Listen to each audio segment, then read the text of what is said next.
Chapter 19. No One Knows You're Alive. There was something eerie about this place. It was a cold day in September 1943. Louis stood on Japanese soil for the first time, his eyes adjusting to the light after his blindfold was removed. His head and beard had been shorn and his body bathed in disinfectant. His nose was a bloody mess. On the voyage to Japan, he and Phil had been confronted by drunken sailors. One of them asked if Japan would win the war. No, said Phil. A fist caught Phil in the face. Louis was asked who'd win the war. America. The sailors tackled the captives. A fist connected with Louis's nose, and he felt a crunch. An officer ran in and stopped the beating. In choppy English, he said that in the captives' confiscated wallets, the sailors had found the clipping Louis had cut from a Hawaiian newspaper describing his role in the Wake raid. The sailors had been on Wake that night. Louis's nose was badly broken. He'd pushed the bones back into place with his fingers on the journey, but upon arriving in Japan, an officer had struck his face with a flashlight, breaking his nose again. After Kwajalein, Louis had been relieved to be going to a POW camp, where he thought he'd have the rights international law guaranteed prisoners of war. He'd be well fed, sheltered, giving medical treatment, allowed to write home, and tended by the Red Cross. Now, looking around, he was spooked. It wasn't the barbed wire that unnerved him, nor was it the tumble down barracks or the guards, clutching bayoneted rifles, clubs, and baseball bats. It was the prisoners. Gathered in drifts against the barracks were hundreds of Allied servicemen. They were ghastly thin. Every one of them had eyes fixed on the ground. They were as silent as snow. Another captive approached Louis, and he seemed to have permission to speak. This isn't a POW camp, he said. It was a secret interrogation camp called Ofwuna, where high value captives were held in solitary confinement, starved, and tortured so they'd give up military secrets. Louis was forbidden to speak to anyone but the guards, to put his hands in his pockets, or to make eye contact with other captives. His gaze was to be directed down at all times. He had to learn Japanese numbers because every morning there was a roll call in which men had to count off. There were rules about everything from folding sheets to buttoning clothes, even reinforcing total obedience. The slightest violation would bring a beating.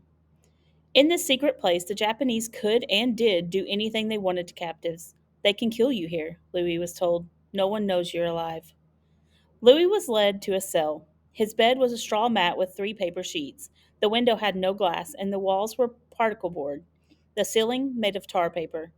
With winter approaching, Louis would be living in a building that was barely a windbreak. Louis curled up on his mat.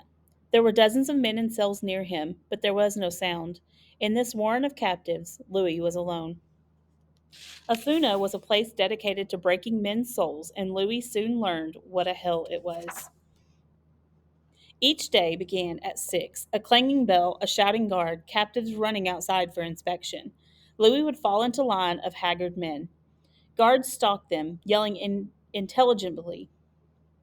The men were made to count off, bow toward the palace of Japan's Emperor Hirohito, then run to the bingo latrine. Breakfast was a bowl of water, foul slop with which each man ate alone in his cell.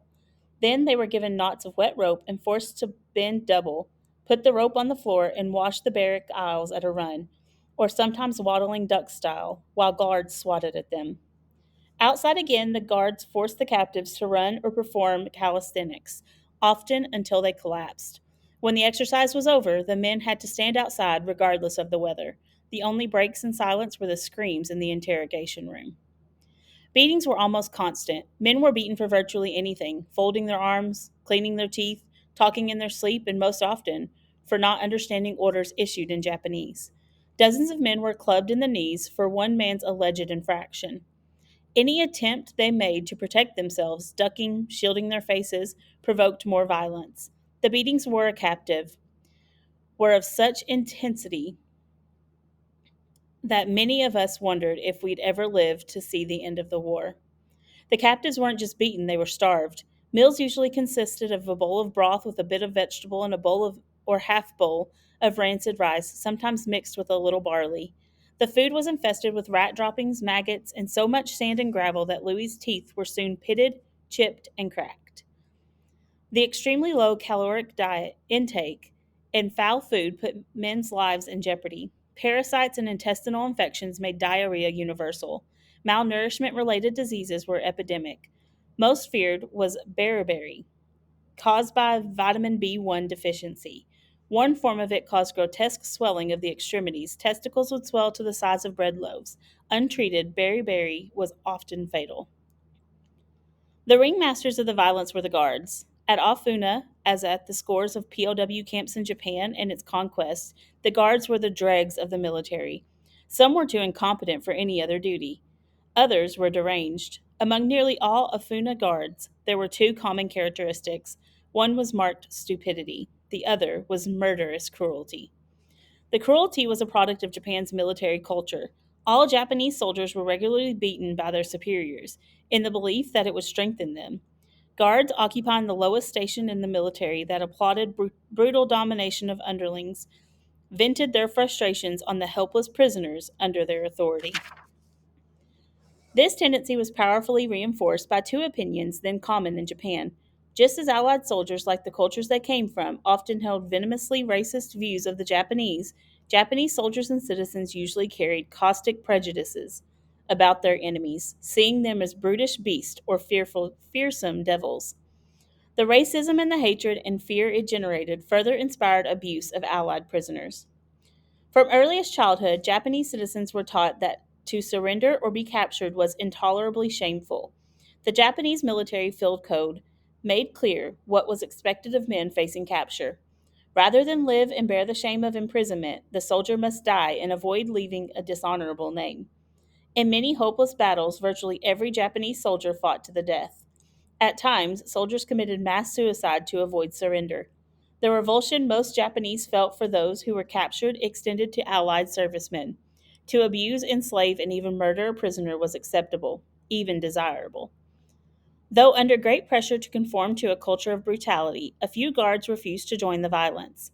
Such humane behavior took nerve. Everywhere in Japan, demonstrating sympathy for captives or POWs was taboo. Guards caught trying to help prisoners or even voicing compassion for them were beaten. At Afuna, one guard who was kind to captives endured nightly gang attacks from his fellow guards. Deaths from beatings and malnourishment were common on Afuna. For captives, the only hope lay in rescue by the Allies, but this prospect carried tremendous danger. In 1942, when America attacked Japanese ships near Tarawa Atoll, the Japanese beheaded 22 POWs held there. In 1943, when the Americans bombed Japanese held Balalo, the Japanese executed some 70 to 100 POWs they'd enslaved on the island.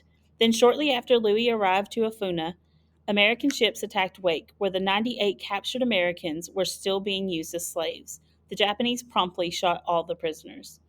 These mass murders were the first application of Japan's kill all rule. If applied advances made the rescue of POWs possible, POWs must be executed.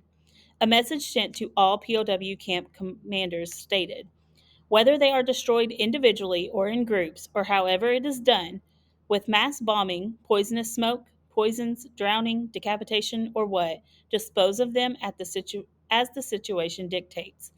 It is the aim not to allow the escape of a single one, to annihilate them all, and not to leave any traces. As the Allies fought their way toward Japan, the kill all order loomed over the Afuna captives. Like every other captive, Louis knew the guards were eagerly awaiting the chance to carry it out.